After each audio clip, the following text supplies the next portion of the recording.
What an absolute crazy game of Premier League football. Oh my days. What have I just witnessed here at Goodison Park? The first half was intense. It was both teams going for it, hammer and tongs.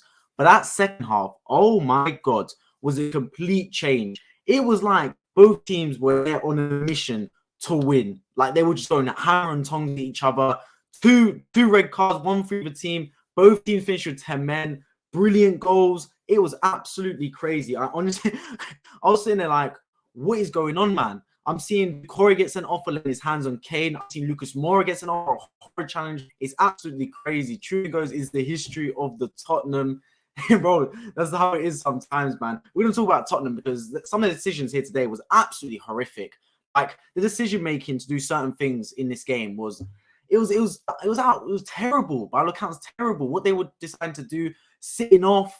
Like, I don't know why. When you have got 10 men, you have to have some kind of killer instinct. I think this should be like born and bred within you from time ago as a kid. If you see a team that's struggling on the ropes, you got to go for the kill. And Tottenham, they got that first goal, and the other team had 10 men. Everton had 10 men. Yet what did they do? They sat back and absorbed pressure, and they got what they deserved. They got what they deserved, in my opinion, because you can't be doing that, man. If the team's there for the kill, you go for it. And what happens if you don't? Michael Keane, wow, exactly. You concede goals, and they deserve that. Everton, by all accounts, they deserve to score that goal because that was absolutely brilliant from them, man. Even going down to 10 men, one of their players cost Doucore. Horror decision. I know he lost his head completely going for Harry Kane's face, but the other players rallied around him and they managed to get back in the game and they managed to put up a fight despite having only 10 men, and they deserved that goal. Michael Keane, what a goal, my friend. What a goal. The way he hit that, though, like the way he struck that, it's like a rocket into like the reason he even dived. I mean, he didn't need to dive because there's no way he was saving that. Absolute rocket from Michael Keane. And look, Everton, they deserved it. They very, very much did deserve it. And this is one of those things I've been saying about Everton, man. This is why yesterday when people were asking me who's going to get relegated, who's not, I said, I don't think Everton are going to get relegated. Why? Because that team's got an edge to them. I'm out of focus a bit with the camera. Let's hope I get back into focus. But yeah, they've got an edge to them, Everton, man.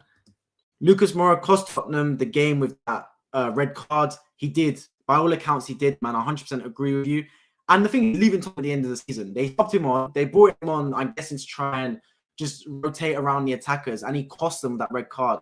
But to be fair, you can say that. But even before that, as soon as Tottenham scored their goal, they retreated. I have no clue why. I don't know why they did it. Why, when they scored, did they retreat? I don't know, man. They just kept at it. They didn't need to go back into their shells so early. They were doing fine. They were doing completely fine. With Everton having 10 men, going 1-0 up, they didn't need to retreat. It was a crazy decision, man. They should just gone in for the kill. I don't know why they did it. Hi, Jordan. Thank you for joining. I was looking at Twitter, and this one guy quit Tottenham fan. I don't blame him sometimes, man. That club is an absolutely terrible club to support. Just what the fan base goes for. I mean, for a big club in Tottenham, the fact that they don't win any trophies is one thing. The fact that the fan base is not treated to any sort of good football is a whole other thing, man. It's absolutely crazy. Stream is frozen. Oh no, I hope it's not, man. I hope it's. I hope it's not. I mean, my connection ain't great, but I don't know what I can do, to be completely honest, man. It's the same as always. I can try and change the settings to see if it's going to be a bit less, bit better, but I'm not too sure, man. Like, hopefully it gets slightly better as we go on. I'm not too sure why it's being frozen. Welcome, Luca. Welcome in. But yeah, Tottenham Hotspur, why did you retreat, man? I don't get it. I'll tell you why they do it, though. Because that is Tottenham's style. That is their style. They play 5 at the back. They're a defensive club first. That's what has been under Conte, and it seems it's that way. Their new money as well. Conte's understudy. Their first port of call is to defend. And when you've got that mentality instilled in you from the get-go, you're going to want to, as soon as you go 1-0 up, retreat and defend. And that is what happened, man. Tottenham got exactly what they deserved conceding that goal, as far as I'm concerned. Exactly what they deserve, because they're a defensive football club.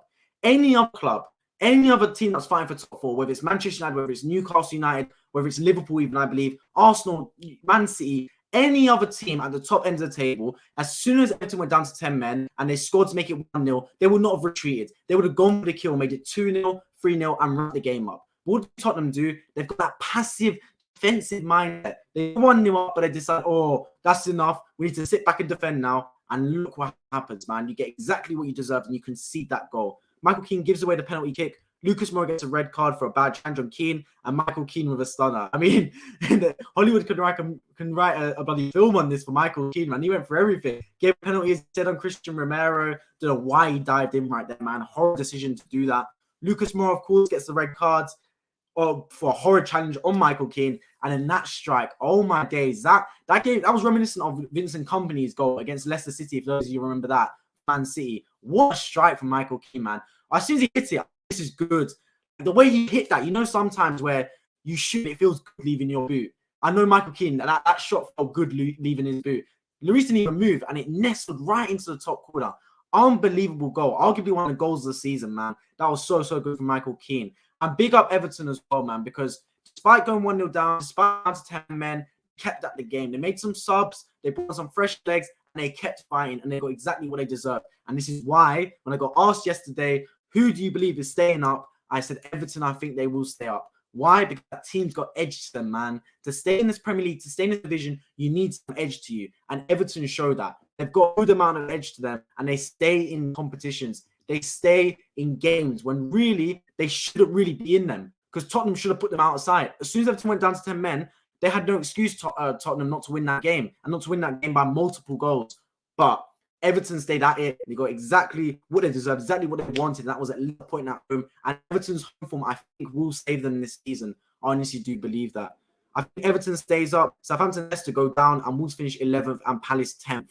Southampton going down, I agree with you. I agree with you in that respect. Leicester going down, I'm not too sure. They may, but of course they're bringing a new manager now, and I expect them to have some kind of new manager bounce. And especially if Leicester don't have bad players.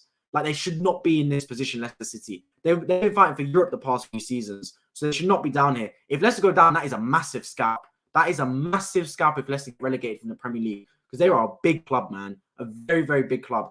They've won the Premier League. They've won the FA Cup recently as well. They should not be getting relegated, Leicester City. Let's be completely honest about it. Of course, nothing's taken for granted. They could go down, but who knows, man. I think Southampton will go down. My picks were, and I said the same thing yesterday, I think it's going to be Southampton, Bournemouth, and Leeds. Those are my three teams to go down, in my opinion. Bournemouth, big up to them. They've been getting results recently. But those are three teams that don't have an edge for me.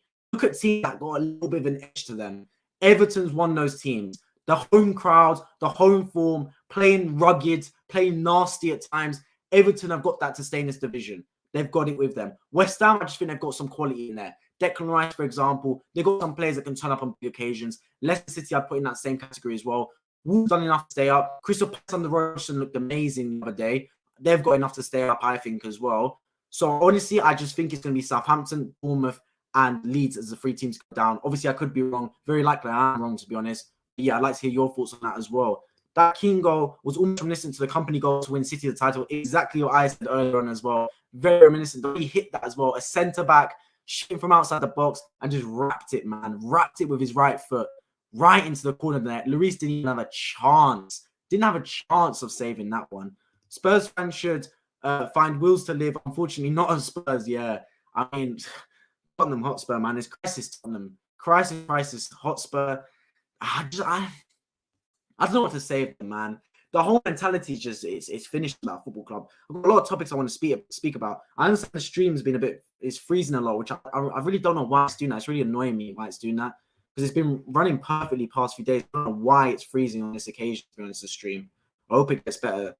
But Tottenham Hotspur, they need to go back. I know they've got this manager in, Christian Stellini. Why, if you're sacking Conte, and the reason they're sacking Conte is not just because results are bad, because results have been bad, okay, but they're still in a top four race. Like, if they won today, they'd third in the table. So it's not been horrible from Conte's perspective. They sacked him because of his comments. He left on a sour note, sour patch, and in this moment, he had to leave given his press conference.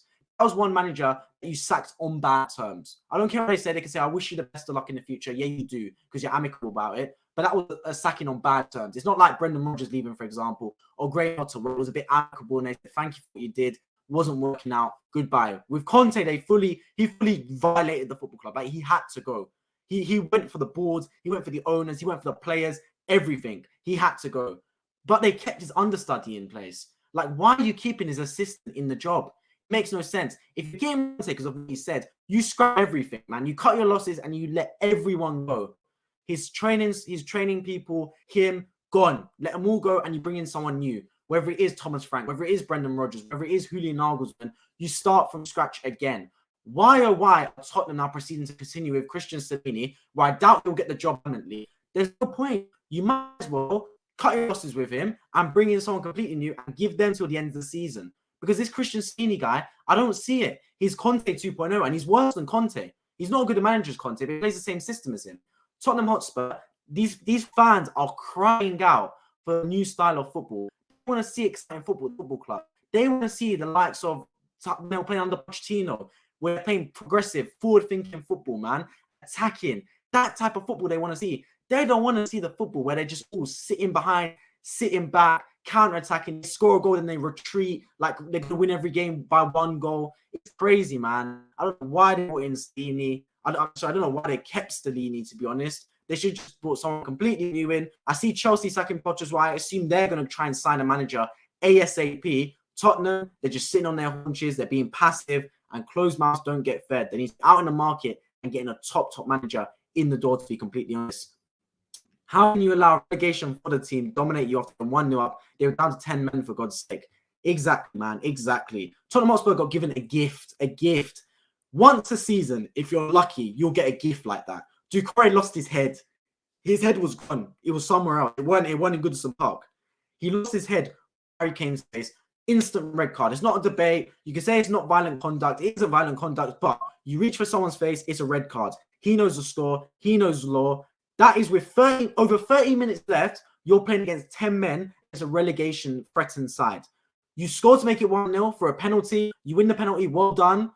At that point, you should be going in for the kill. What do? You sit back.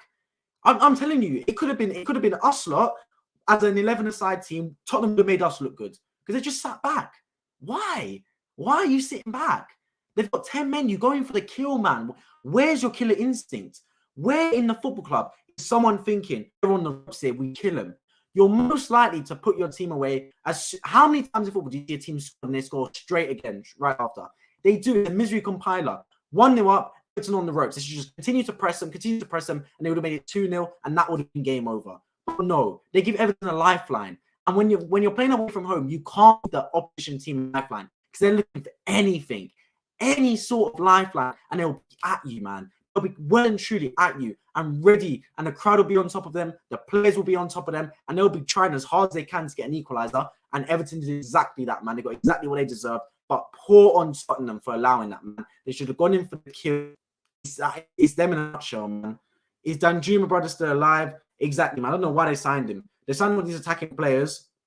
Makes no sense. Makes no sense. Richarlison injured today. They've got Son, Kulusevski, Kane. Danjuma ain't touching the field, to be honest. Jet Spence ain't touching the field, to be honest. It's crazy, man. It's crazy the amount of signings that has not helped them whatsoever. Just look across the road at Arsenal, their North London rivals. Spent similar amounts of money, if not Tottenham spent more, but Arsenal signed players that fit their system and elevated their club status. They signed players that made them better.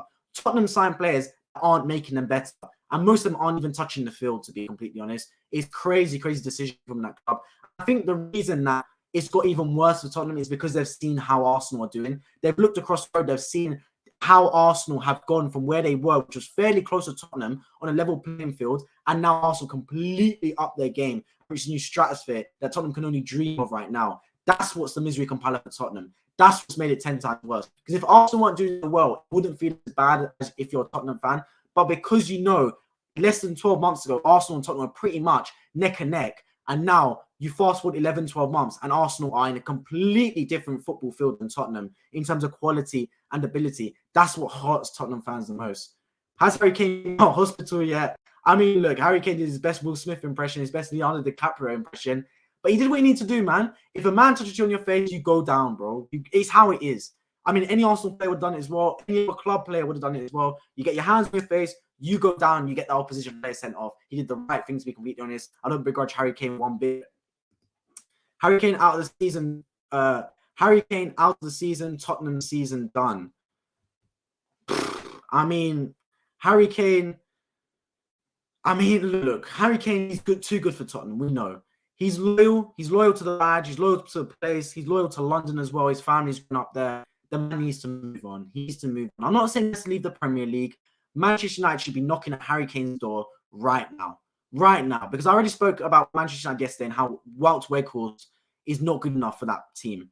Wout Weghorst should not be striker for Manchester United. Harry Kane will be the perfect striker for Manchester United. And Manchester United are a better team than Tottenham Hotspur. They're a better team right now. They're a better team in history. They're a bigger football club, bigger fan base. They're an upgrade on Tottenham Hotspur. Manchester United, if they're the club that they are, which is one of the biggest clubs in England, they should be knocking at Harry Kane's door. They should be going to Harry Kane and giving him a lucrative offer and saying, look, we know you want to break Alan Shearer's records. We know you want to stay in the Premier League. Come to us. Bring your family up north to Manchester. Help us win a Premier League. We've got this Donny Weghorst up front. He's not good enough. With you, we get 10 times better in that position. We're on course to finish third right now in the Champions League with a Donny up front that can't score goals. Imagine if you were here bringing your 20 goals a season. We'd be challenging for the Premier League. That's what they should be doing. Now, whether Harry Kane moves or not, I'm not too sure. Tottenham hit the lottery, found the most bloody loyal guy on planet Earth. I don't know how they managed to smuggle the most loyal person ever to be in their club. I don't know what's going on, but they need to get enough Donny in, man.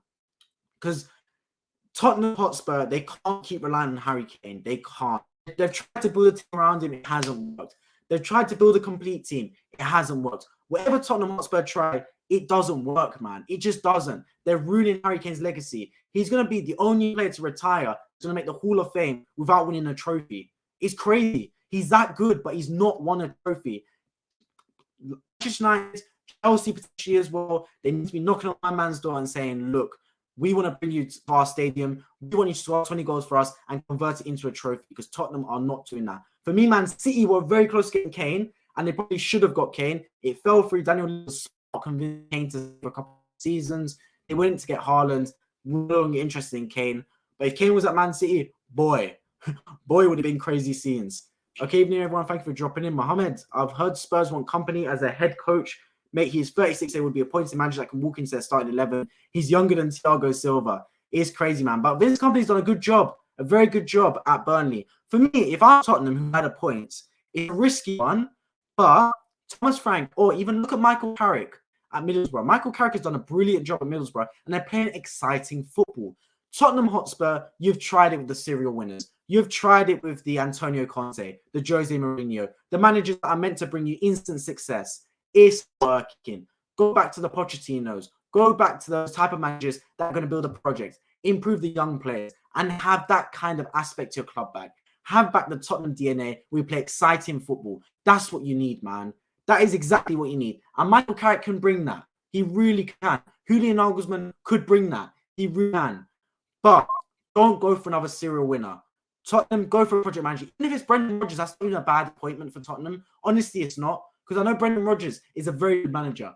He did really well at Leicester. Celtic as well, done well. Remember, he was so close to winning the Premier League with Liverpool a few seasons back. Brendan Rodgers would be a good manager for Tottenham to a point as well. Just go for another serial winner because it doesn't work and the fan base are tired of it. Chelsea have had more managers this season than Mudryk and Felix have had goal contributions. I mean, that's another club that's gone into complete turmoil. Chelsea Football Club, what's up with them, man? Sacked Potter again. I know in yesterday's stream I was talking about the potential for them to sack him, and they've sacked him now. I know exactly why Chelsea sacked Potter. I know the exact reason, because a few weeks back, despite the bad results, Fabrizio Romano, all the reports were saying, it's fine, Chelsea trust the process. They're fine with Potter. They understand results aren't going to be great, but they're willing to stick by the manager. Now suddenly there's a complete change of fortune. He's out the door. Why is he out the door? Because a certain man came on the market, Julian Nagelsmann. Chelsea want Julian Nagelsmann. I'm convinced. I'm 100% convinced. Because there's no point sacking Potter that quickly, changing your mind that quickly to sack him. No longer trust the process. It's out the door, my friend. It's because they want Julian Nagelsmann in. He became available. And to be fair, Chelsea, we know what they're about, man. They're a cutthroat club. They are. You can say all you want about it. They get results. Like, they've won a lot of trophies in recent seasons, Chelsea, because they've got a cutthroat approach. If the manager ain't good enough, he's out the door.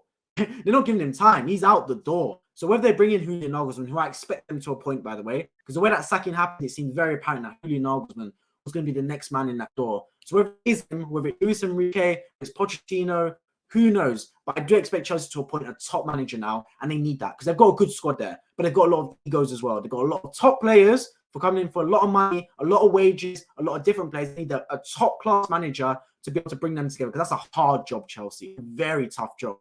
Any manager can walk in there, especially Graham Potter, who has got the pedigree about him. They need a manager that's got the CV back in the resume to walk in that door and say, look, there's a lot of players here from a lot of different positions, a lot of different countries. You're all on a lot of money. You've come all around the gaff. I want you to stick together and follow my ideas. I need a strong presence in that locker room, because Graham Potter wasn't that. It was inevitable he was going to get sacked. They pulled the trigger early and got rid of him. For me, that was the right decision. They shouldn't have appointed him in the first place. Now you bring in a top manager for me, a top manager to bring those players together and fight for something. The point with Spurs is that they are not suited to play 5 at the back or 4 at the back. So what do? It's a great question. But I think it's never as bad as you think. I feel like a lot of people, they assume it's the end of the world. It's terrible. Oh my days, we're a million miles off. Arsenal fans would know this, man. We thought we were a million miles off Man City last season at times. I was watching Arsenal, I was thinking, oh my days, I watched Man City, Liverpool, an hour after I watched Arsenal, I'm like, how can I get to this level? How fast 12 months we're at that level? Why? You're not as far back as you think. A couple signings, a bit of confidence, and you will get there. Because Tottenham have good players. Heung-min Son was top scorer last season without penalties, joint top scorer. He's not a bad player. We all know Harry Kane's ability, top notch. Kulusevski is one of the best young players on planet Earth right now, man. They've got some top players at Tottenham Hotspur. They just need a bit of confidence in a system revamp. I think they should play 4 at the back. I really do. Pedro Porro, right back. Ben Davies, left back, or whoever it is, I don't mind. Then they play the 2 centre-backs, Romero and Longley potentially, or Dyer. Just revert to style. And they need to get in their heads a mentality to go forward. Like, they need to start attacking games from the off and play not first port of call to defend, first port of call to attack. Because that's every Premier League club either attacks first or defends first. It depends on your mentality is. Everton are a defend first football club. It's pragmatic, I understand it. A lot of top teams usually are attack first. Man City attack first. Liverpool attack first. Arsenal attack first. From minute 1, attack the opponent. Tottenham, who are meant to be a top club, are a defense first approach. It makes no sense. As soon as the game starts, they're giving up possession to the opponent, saying, come on to us, we'll attack you after. Come on, man. That's not how a big club acts. That's how the lower clubs act, like the Evertons, for example. I'd expect them to act that way, to defend practically and then attack on the counter. Tottenham tried to do that, but it just isn't good enough, man. The fans will get tired, the fans will get restless. And look, they were 6 minutes away from getting a big 3 points here at Everton. I got to 3rd in the table, but the right thing happened. They dropped points that game. They deserved to drop points. Their mentality and approach was criminal. It was criminal from Tottenham Hotspur. They deserved to drop points that game, man. And for me, they play 4 at the back. You bring in a brand new manager that's got fresh ideas and a more attack-minded coach, a younger coach, a coach with fresh ideas, and a coach that's not afraid to make big decisions and really start to integrate the academy and play some young players in that football club.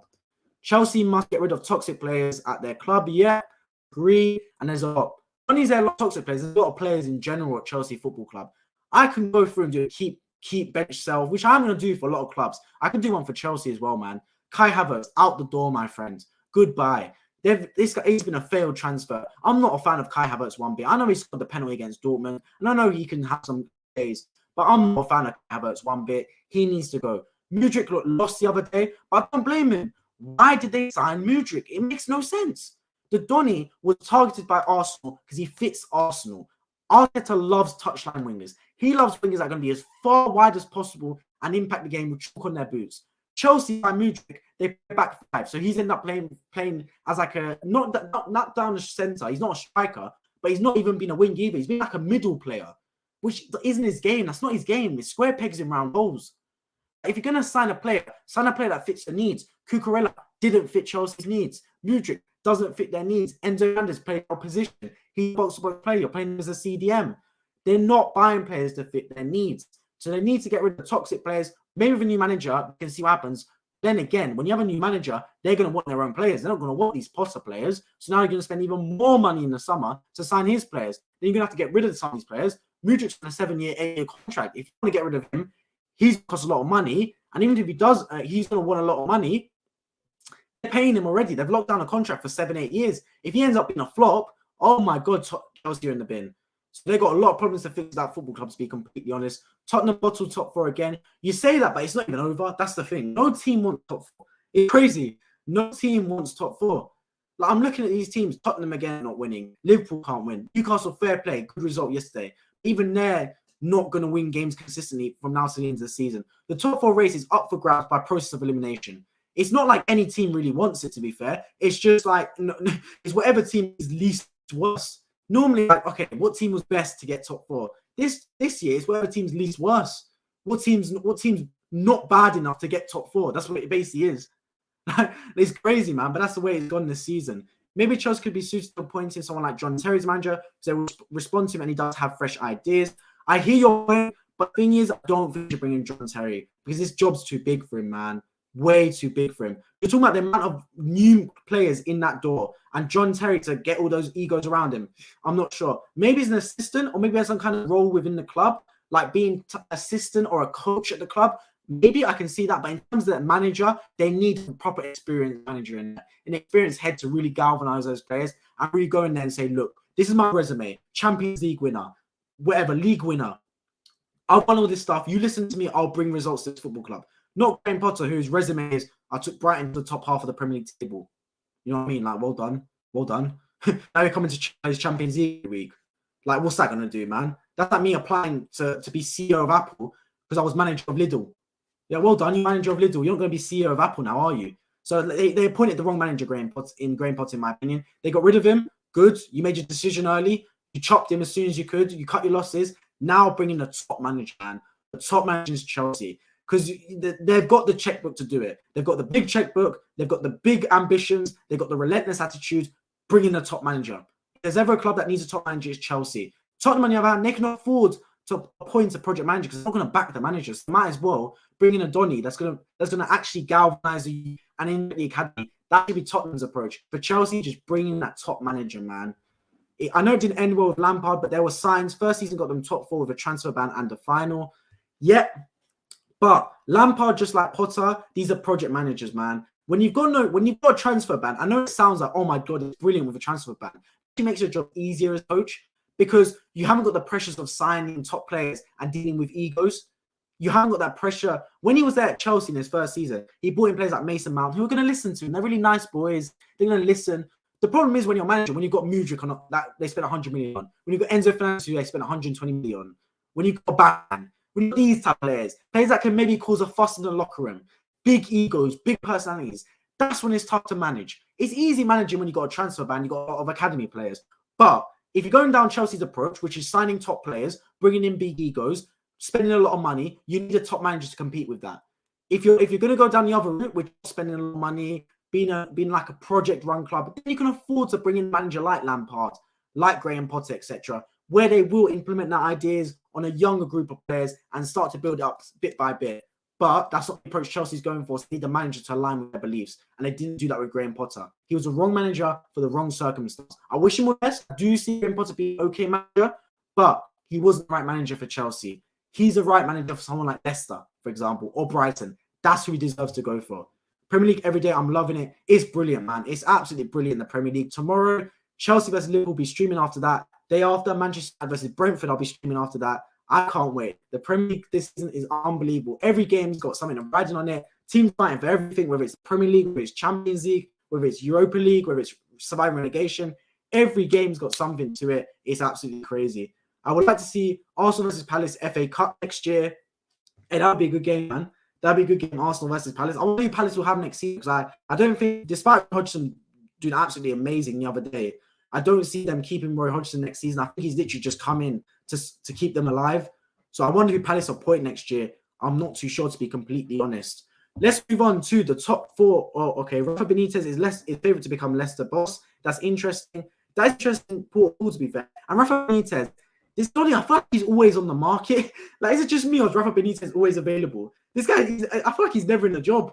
Every season it's like, oh, Benitez is available. Benitez is available. Does this man stay in a job for more than 6 months? He was at Everton, I remember, a few years back. It's crazy. He would be a good appointment for Leicester, to be fair, and one to keep afloat. Would he take that job? I'm not too sure. Maybe he would, to be fair. I mean, the Premier League is crazy. Just go to Chelsea if you want money, to be completely honest. It's crazy, man. It's crazy, crazy, crazy. How do you not have more subscribers? It's beyond me. Content is pure. Said, I really appreciate that, my friend, man. And look, you're listening to the man. If you're new around here, subscribe, bro. He's saying it right here. I appreciate it. I'll just keep up the consistency, man. The subscribers will come. I'm not worried about subscribers. I'm more about delivering content, which is what I enjoy. You know, I enjoy talking about football, and I enjoy hearing your guys talk about football as well. So that's the main thing for me. Of course, subscribers is a side thing, but I'm just happy talking about football. That's the main thing for me. All right, top 4 battle. Let's talk about it. So, Arsenal, Man City. I'm going to talk about them because I'm guaranteed they're locked for top 4. Arsenal, Man City will make the top 4. Next, we've got Manchester United. Will they make top 4? For me, yes, they will. Their games are easy coming up now. They played their tough games. They played Newcastle twice, Liverpool twice, Arsenal twice, Man City twice. United will be fine. There's one spot left. Tottenham, Newcastle, Liverpool. Those are 3 teams. I'm sorry, Brighton. A lot of respect for you, and you've done brilliant under Zerbi. I'm not putting you in the top 4 race. I'm sorry, Brighton. But I'm putting in there Liverpool, Newcastle, and Tottenham. I'm an Arsenal fan, and to be completely honest, I want Tottenham to make top 4. Don't grill me, Arsenal fans. I'll tell you why. Let me get why I want Tottenham to make top 4. Yeah? Because if Liverpool make top 4, this season's a blip for them. It's one of those things, but they can go back at it next year. The season after they won the league, they did terrible, Liverpool. Van Dijk got his ACL injury, and they finished 3rd, but they survived because they finished 3rd. And then next season, they pushed on to challenge for the league and almost win it. So if Liverpool get top 4, despite their horrible season, they can sign the top players in the summer and go back at it next season. I don't want that as an Arsenal fan. Liverpool fans want that. I don't want that. Next, you got Newcastle. Boys and girls, if Newcastle make top 4, we have a problem. We have a massive problem because that is like Man City 2.0. They now have the license to spend that money because they've got these Saudi Arabian owners in, and believe it or not, they've actually been quite restrained. They've made some signings, but they haven't made a lot of top big dollar signings. If they make top 4, these lot have the ability now to sign whoever they want. The shackles are off. They can sign whatever they want because they made top 4. They can say, look, we're making Champions League. Revenue's coming in. We'll sign anyone and everyone. So if Newcastle make top 4, it's a long day, to be completely honest. It's a really long day. Then you've got Tottenham. If Tottenham make top 4, it don't matter. They make top 4 basically every season. They don't do anything with it. So out of all those teams, I think it's actually best as an Arsenal fan for Tottenham to make top 4 because even if they do, it's not like they do anything. Tottenham make top 4 every season. They're not going to win the Premier League. They're not going to win the Champions League. So make top 4 you want. It's more dangerous as an Arsenal fan to see Liverpool or Newcastle make the top 4. So for me, I want Tottenham to make the top 4. Feel free to disagree, but I'm looking at it from a tactical viewpoint. Obviously, as an Arsenal fan, it's a travesty to hear Tottenham do well, but that's what I'd want. Do you see my logic? Feel free to disagree. I'm excited to see how Trent Alexander-Arnold will defend versus Arsenal. Man cannot defend anymore. How Trent will defend against Arsenal, what an interesting point. I can't wait for that game either. Because if it's Trossard, he scored a hat-trick on Trent earlier in the season for Brighton. If it's Martinelli, he done Trent in as well at the Emirates earlier in the season. It'll be really interesting. Your point, Trent can't defend anymore. I don't think this man can ever defend, to be completely honest. But he got bailed out because his midfield was good. If your defense is bad, it can be saved by your midfield. If your midfield's good, if your defensive midfield is really good, it can save your back four. If your midfield's bad, which is Liverpool's midfield, it's terrible. Your back four gets exposed. Back four gets exposed because he's a really good defender. And Trent is not a really good defender. He's a poor defender. So when he hasn't got that covering of him, when he hasn't got Henderson helping him out, when he hasn't got Wijnaldum helping him out, the man looks bad in there. Because he is. He's not a good defender. He's an attacking fullback. I really want to see how Arsenal do on the week. It'll be a brilliant game, man. Of course, I'm going to be covering that on this channel. So those of you around here, subscribe, hit those bell notifications. Liverpool versus Arsenal, I'll be covering that, and I cannot wait. I can't believe Tottenham made a draw. Hey, they deserve it, though. Everton deserved that point.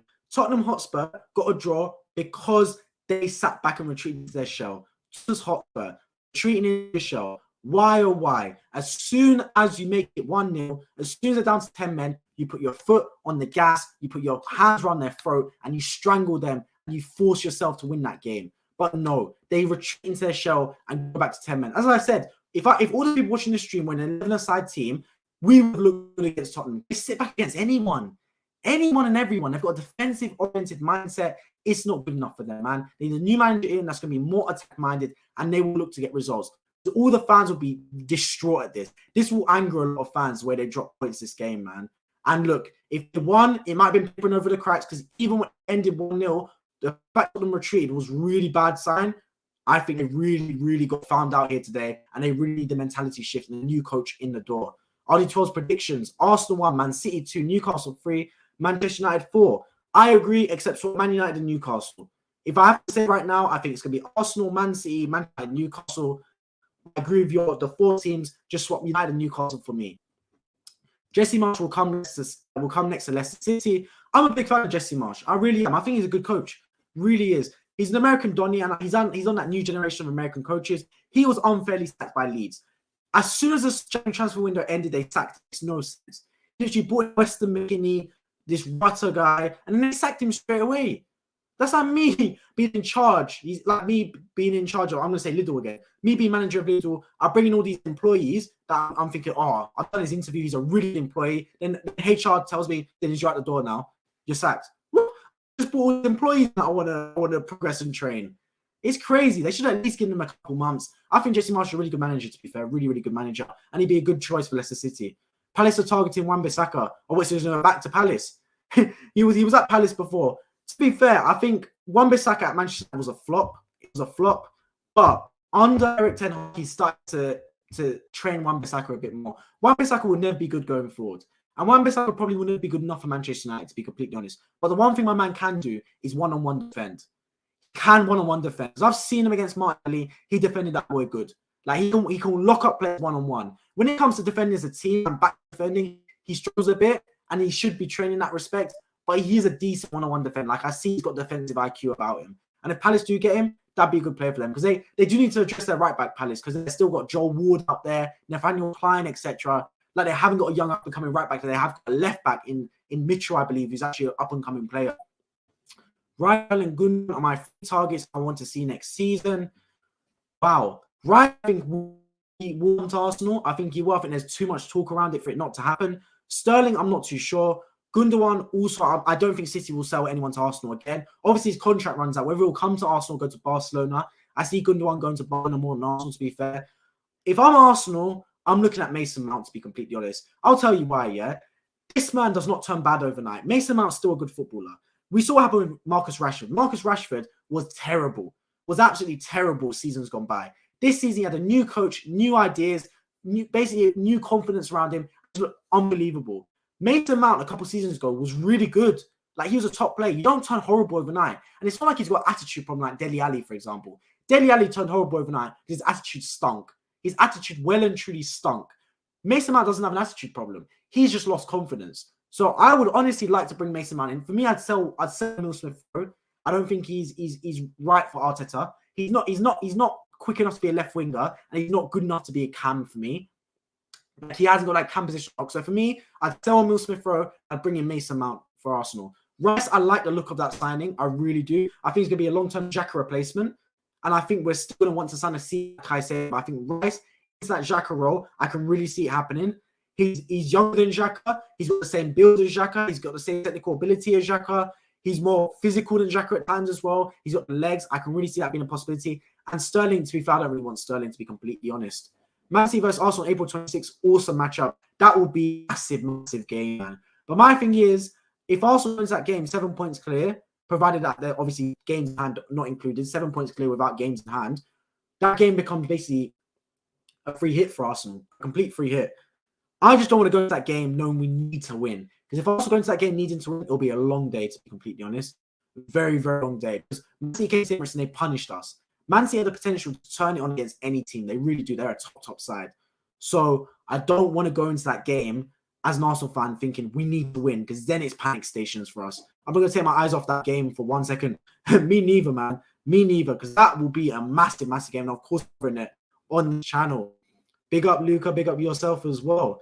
Wan-Bissaka can't defend the back post. That Nketiah is an extreme example. That was my point exactly. I think one-on-one defending, Wan-Bissaka is good, but team defending and back post defending, he struggles big time, man. His concentration is lacking at times. What a waste Mudryk was for Chelsea. He was a waste for Chelsea. And the thing is now, he's like a really bad player. And Mudryk isn't a bad footballer. I saw him for Shakhtar Donetsk. He's not bad. The problem is he got signed to the wrong team. Chelsea, again, signing the wrong players. Square pegs in round holes. Oh, Arsenal top of the league. They want Mudryk. Oh, he must be then. Let's sign him. Man City champions. They want Cucurella. Oh, my days. Good. Let's sign him. It doesn't work like that, because when players scout a player, they don't just sign him because he had a really good game. It's not like that. You scout him for years or months, and you decide he's going to fit our system. We make contact with the player, see what type of person he is. Is he right culture for our club? Has he got the right personality to fit in? Okay, good. Let's sign him. That's what it is. Chelsea are not that. And I knew they were not that when they signed Enzo Fernandez. Because I guarantee you can tell me if I'm wrong, but I guarantee you that Chelsea had no clue who Enzo Fernandez was before that World Cup. I guarantee it, bro. They did not have a clue who Enzo Fernandez was before that World Cup, man. They saw that World Cup and they were like, hang on a minute, young player of the World Cup, he's good, let's sign him. Have you noticed, yeah? This is an incredible thought. Enzo Fernandez won young player of the World Cup for Argentina, pivotal in that squad. He came into the starting 11 and he completely revolutionized it. No club was in for him. No Real Madrids, no Barcelonas, no Bayern Munichs, no Man Cities, no Liverpools, no Arsenals, no club, no PSG, no Juventus, no Inter Milan. No club was in for Enzo Fernandez. It's crazy. Young player of the World Cup, up and coming. Why was no club in for him? Because he was worth 120 million. You'd be crazy to spend that much money on him. If Enzo Fernandez was worth 60 million, I guarantee Real Madrid, Barcelona, PSG, Bayern would be knocking that brother's door. Liverpool, Man City. They'd be right in there saying, we want you. As soon as they heard 120 million, they backed off. They're like, 120 million, you're not mad. I'm not spending 120 million on Enzo Fernandez. He had one good World Cup. But who's crazy enough? Oh, Chelsea will come along. 120 million. Here's your money, Benfica. We'll take your player. It's crazy. That's why I knew Chelsea were mad, bro. It's literally career FC for them. A complete career mode FC. Arteta got the best out of Sterling at Man City. Lo and behold, Arteta left. We haven't seen the same Sterling, so it will make perfect sense. That's a good point, to be fair. I didn't really consider that, to be completely honest. My thing is, though, he's another left winger. Do we need that, man? Do we need that? Sterling's also getting a bit on in age. Makes sense, but Man City will not sell to Arsenal. They won't. After what's happened this season with Gabriel Jesus and Zinchenko, Man City will not sell to Arsenal again. We've been blacklisted. We've been blacklisted from Man City's transfer teams and teams they'll deal with. They will not sell another player to Arsenal again. I'm convinced of that. Son is a really good player as well. He hasn't quite clicked at Bayern Munich. Bayern Munich as well, it's a dodgy one. I feel like these players have really good form and they tail off. Like Gnabry was really good for Bayern Munich. Then he seemed to tail off. Sane, I think, would be a really good signing as well, but it's another left winger, man. I want this club to start looking at some right wingers because we need a backup to Saka. Because if Saka gets injured, it's a long man. We've got a lot. The problem is the right wing market is so dry compared to the left wing market. The left wing market is amazing. You've got so many top talents. My favorite players in the world are left wingers. It's crazy. My favorite players in the world: Kvitschevela from Napoli, unbelievable footballer, left winger. Mitoma from Brighton, unbelievable player, left winger. Rafael, unbelievable player, left winger. The best players are left wingers. There's not enough right wingers in world football right now. Hey, so if anyone's, when you have kids, train that kid to be left-footed. Because if they become a right winger, they got a much better chance of making it pro than if they're a left winger. That's what I'm gonna say. I'm gonna make my kid left-footed for sure, absolutely sure. Because if he can land that right wing position, he's got years to come at the top of his game. But yeah, I want us to prioritize a right winger. Not as much available, to be completely honest. I'm actually an American and support Palace. So here the game at 9 a.m. very early. So I'm getting up half time to see the score. Wow, from America. Pick up the Americans, man. American and supporting Palace as well. That's die hard, man. So all these Americans, they just put the best team around, like Man City, Arsenal, etc. So big up you for that. Of course, America 5 hours behind New York, 8 hours behind LA, etc. Getting up half time to see the score. Big up yourself. I love how Premier League has 4 games tomorrow and 2 for Wednesday. That's the brilliant thing about the Premier League, man. The brilliant thing. It's the fact that there's football every day, man. Every single day there's football.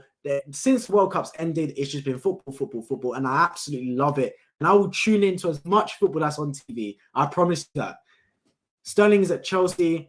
He's at Chelsea, exactly. Bloody hell, man. I forgot Chelsea. He hasn't got. When's the last time Sterling played for Chelsea? I can't believe it. I completely forgot the brother was at Chelsea. I've not seen him in that shirt for ages. Chelsea have got so many players. They've got Pulisic there as well. Oh my days, Madueke, etc. I completely forgot Sterling was at Chelsea. Thank you for reminding me, RD12. I couldn't believe it. I still thought he was at Man City. This is crazy, man. But yeah, Sterling. I mean, I'd rather get Mason Mount than Sterling, to be completely honest. But hey, if they get rid of him to Arsenal, we've done some deals with Chelsea, Jorginho, for example. It could happen. Bowley doesn't know what he's doing, so he could get a good deal. Yeah, this is the thing with Bowley, man. The brother thinks it's career mode. He just spent money. Like, it's all the money with no sense. He's just thinking, he's available, let's buy him. He's available, let's buy him. It's like he's read a magazine. No, you know what it is? It's like he's done a YouTube video. You lot watch those YouTube videos, like the FIFA YouTubers, where they go, the first player I see, I have to buy it. or as in like, there's one like the first one that comes up when I search the transfer market, I have to buy. That's the Bowley. He's gone to his son and gone, son, who's got good stats on FIFA? Okay, we'll buy him. Who got team of the week? We'll buy him. That's literally what he's done, man. This Donny, he needs to leave it to the football professionals out there because he's not. I rate him because he's been integrated. He's actually a hands-on owner that seems to care about the club. So I really do respect him for that. But you can't run it. Me going trying to run a rugby team. Like, bro, I've got no clue about rugby whatsoever. All I know about rugby is you pass backwards. That's all I know about rugby. There's no chance me going to run that football club, run a rugby club. So yeah, that's what Todd Bowley's doing. I wouldn't mind Elise as a backup. Yeah, Elise would be a decent backup, but I don't think Elise is an Arsenal player because he's a bit too slow. He's like Emil Smith for a bit too sucks down. Let me pick up the ball, let me dribble a bit left, let me dribble a bit right, not direct enough. He's a good player, Elise, and he's very young as well, and he could be trained in that respect, but I don't necessarily know if he's that type of Arsenal player, to be completely honest, in Michael Elise, if I'm really honest about it. Okay, let's talk about Liverpool versus Arsenal, the big game of the weekend. I can't wait. Ramifications on the title, ramifications on the top four. What is everyone thinking regarding that game? For me, I think the more the games got towards it, and provided there's no like injury scares like before the Man City game, Partey was out, I'm feeling more confident close we get to the game. I really am. I know we still got 6 or so days before the game. I'm feeling more confident in Arsenal, and I really am. The more I look at it, the more I think we're in good form. The more I think Liverpool's struggling. I can't wait for the game tomorrow to see where Liverpool are at. I think we've got a good chance, man. I really do. It's the occasion for me. It's the fact that it's at Anfield. It's the fact anything can happen. It still worries me. But on face value, when I look at that game, I'm feeling fairly confident, man. I'm looking at it thinking we can get a result at Liverpool. We should not go in scared. If we go in scared, if we go in worried, it could go a bit pear-shaped. But if we go in there with the mentality that we can win that football game, which we very much can win that football game, I'm really looking forward to it. And I think the boys, nothing to get good result at Anfield. I really am confident in that. The key matchups has to be that midfield. It has to be, man. We saw today with Everton and Tottenham. The reason Everton got a lot of joy is because Tottenham had two midfielders, Skip and Højbjerg. What did Everton have? They packed that midfield. Doucore, Onana, Garnegate, and Iwobi right in that midfield. Iwobi was free every single time in that first half because they had so much space in there and they overrun that midfield, man. And we need to do the same thing against Liverpool on the weekend. Thomas Partey, Xhaka, and Odegaard need to overrun that midfield. And we've got a much better midfield than Liverpool. The midfield battle will be key for that game. I'm going to go shout out. Take care. Thank you for tuning in again from America, my guy. Take care. So then we've got that midfield that we need to have a big battle in there with Partey, with Xhaka, and with Odegaard. If we can take hold of that midfield and quieten the Anfield crowd, we're on our way to get a victory at Anfield. I really am sure of that. The thing is, Arsenal really gone to Tottenham Hotspur. Tottenham are obviously not as good as Liverpool, but that ground's a bogey ground for Arsenal. We don't seem to win at White Hart Lane, yet we still managed to win that game. Why? Because we went in there with a game plan and we went in confident and we played the game, not the occasion. The same thing can happen at Anfield. We need to stamp our authority on it from minute one because the crowd will be up for it. Up for it from minute one, the Anfield crowd. If we get our foot on the football, if we start taking the possession, if we look confident, trust me, that crowd will quieten quick. Crowd management is a massive part of winning at Anfield. It's a massive part. Crowd management. You can't rile up the Anfield crowd. You got to make sure you're vigilant, you're confident, and you control that game. If you do that, it will go very quiet. If Anfield go quiet, it's basically a neutral game. It's no longer a home game for Liverpool. That's what we need to do. And if we start early, if we start fast, if we start quick, and we get hold of the football, and we start to make it a long day for Liverpool, we've got a good chance at that game. But if we can Liverpool a sniff in that game, we will struggle. That's the only thing, man. Just hope we deal with Gakpo like we did at the Emirates. Yes, that's another thing. Is Luis Diaz going to play for Liverpool? That's the big one. We know he's a big player for Liverpool. He's been back in training. Let's see what he does. Gakpo, Salah, Nunez as well. Is he going to be back? Jota. Liverpool have talents. That's why I'm worried, man. Because Liverpool are good players.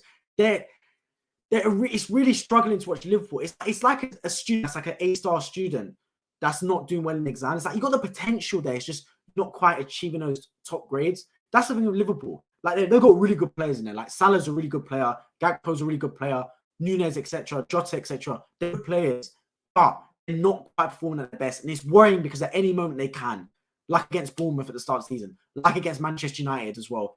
They can. In any minute they can just go crazy and perform like the Liverpool we've seen in recent seasons. But they haven't done that enough. So it's going to be up to us as well as them. We need to make sure we quieten that crowd, make sure we assert our dominance, and we play how we played this season. Because believe it or not, yeah, Arsenal have a better team than Liverpool. I don't care what anyone says, we've got a better team than Liverpool. And if it's a neutral game, if we're at Anfield, I'd give it to us 100%. If we're the better team, we're the better form right now, we have enough to win that football match. We just got to make sure we put all our eggs in that basket. We on terms of the same goal in mind to win that football game, and we will do bits. I'm sure of that. Luis Diaz, apparently he is very unlikely to be fit at the weekend. Well, I hope he isn't fit, to be completely honest. I really hope he isn't fit because he's a danger man. He's one of my favourite players at Liverpool. So him not being fit will be a massive part of us having a good chance to win that football match, to be completely honest. If he's fit, could be a long day. Could be a very, very long day indeed for us. Score prediction, early score prediction. I will be predicting this game as well because I'm streaming again later. Early score prediction, I'm going to go for 2-0 Arsenal. 2-0. I know we've been good away from home. 2-0 Arsenal is my early score prediction. I'm going to make some more predictions as we go down later in the week. It may change. Right now, as it is with the teams that I'm seeing with the form from both sides, with the injury news I've got at my disposal, 2-0 Arsenal against Liverpool is my early score prediction. They could go either way, man. It really could. I wouldn't be surprised if Arsenal lose that game in big fashion. If Liverpool win that game 3-1, 4-0, I would not be surprised. I wouldn't. Because that's just the way it is sometimes with Liverpool. They can turn up on games and their home form has been really good, to be fair to them. I'm not too sure. Like, I'd take a draw in that game. I really would. But I want to win. Because I think we've got the best chances any to beat Liverpool at Anfield. A really good chance this season. Like, if there's ever a season you want to play Liverpool at Anfield, it's right now. We're in the form of our lives, winning 7 on the bounce, not including obviously the Sporting Lisbon games. Liverpool are not in great form, to be completely honest. They got smacked on the weekend against Man City. They've got a big game against Chelsea tomorrow. Then they play on Sunday again. It's a perfect opportunity for Arsenal. We just got to take advantage and hopefully get a result in that game. I'm then by finishing Everton versus Tottenham game. The main I did this video. Everton won, Tottenham won. Brilliant game of football to watch. 10 men each, both red cards. Both I don't think could be really argued. They were both definitely red card challenges. Everton, fair play to them, man. I think Everton are going to stay in the Premier League because of exactly this reason, man. They've got edge to them. They never die, Everton. Never. No matter what's going on in the game, no matter how bad they're playing, no matter how much adversity they're under Sean Dyche and under that home crowd, they will continue to fight. And their home form might save Everton this season. It really might, in my opinion. Tottenham, on the other hand, it was a wake-up call for them. They've had a lot of wake-up calls this season. They need a new manager in the door with fresh ideas that can galvanise that football club because it wasn't good enough again from them. Great opportunity for us to play. You'll never walk alone in training, and I hope this guy doesn't do that, man. I well and truly hope Arteta does not do this. You'll never walk alone again, bro. Like, we don't need that. We just need him to go in with fresh ideas and tell that club and tell the Arsenal players, look, just play the game, not the occasion. Don't worry about the you'll never walk alone stuff. Play our game. We've gone to Tottenham Hotspur's ground and we've dominated. We can win this football match. We can. We've got enough quality in our squad. We've got enough form in there. We've got the better midfield. We've got the better strike. We've got the better defense. We've got enough to win that football match. That's what Arsenal needs to be saying. He doesn't need to go with all his tricks of playing you never walk alone and play dodgy formation and stuff. Just go in there with a simple plan. Go in there we've been playing all season and get the 3 points because we've got more enough quality to do so. But yeah, that has been the stream, guys. Everton won. Tottenham, brilliant game of football. Great advert for the Premier League. A draw doesn't really do much for either side, to be completely honest. I think Everton will be happier given how the game went and given that they were down to 10 men yet still recovered and scored an absolute wonder strike through Michael Keane, one of the goals of the season. I'm delighted for them. They're brilliant. As always, make sure you subscribe if you're around here. My next stream will be tomorrow in Chelsea versus Liverpool, which is a massive, massive game. I mean, it's not massive in terms of the table, really, because neither teams... I mean, Liverpool fight for Champions League, Chelsea aren't fighting for much. But it's just a massive game because it's Chelsea versus Liverpool, and I'm really excited to see it. As always, make sure you subscribe. Let me know your thoughts ahead of that match. I hope to see you all in that stream tomorrow. And the stream after will be Manchester United versus Brentford. And then, of course, back to the weekend where we'll see a lot of Premier League fixtures I'll be reacting to as well. I've been Michael. I hope you guys really did enjoy this stream. I appreciate you all tuning in. Hope to see you all in the next one. Take care.